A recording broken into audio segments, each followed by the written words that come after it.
Hi viewer, ఎప్పుడు ఆ tooth paste అప్పుడప్పుడు వేపులో ట్రై చేయండి.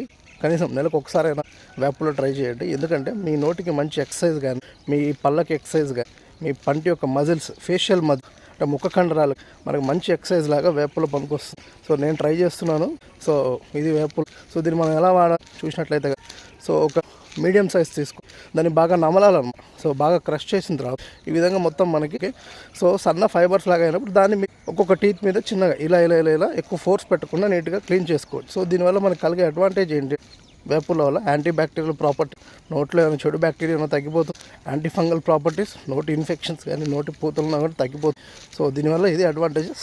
నెలకు ఒకసారి వేపుల్లో ట్రై. సో ఈ నీమ్ స్టిక్ వేపుల్లో కూడా మనం ఏంటంటే చాలా జాగ్రత్తగా ఉపయోగించాలి. కొంతమంది మన పాత రోజుల్లో చూసినట్లయితే అందుకే వాళ్ళకి పళ్ళు ఇబ్బందులు రాలేదు అని అంటుంటారు. బట్ మీరు వాళ్ళ పళ్ళు కనుక గమనించినట్లయితే, పాత రోజుల్లో కనుక మనం గమనించినట్లయితే వాళ్ళ గమ్ ఇన్ఫెక్షన్ తక్కువ ఉండే, మనకి పళ్ళు అరిగిపోయడం కానీ లేదా పన్ను చిగురు జంక్షన్ దగ్గర కట్ అయిపోయినట్టు కానీ ఉండేదన్నమాట. సో ఈ వేపులు అనేది మనం చాలా జాగ్రత్తగా వాడాలి. సో చాలా జాగ్రత్తగా వాడడం వల్ల దాని నుంచి మనం ప్రయోజనాలు పొందవచ్చు.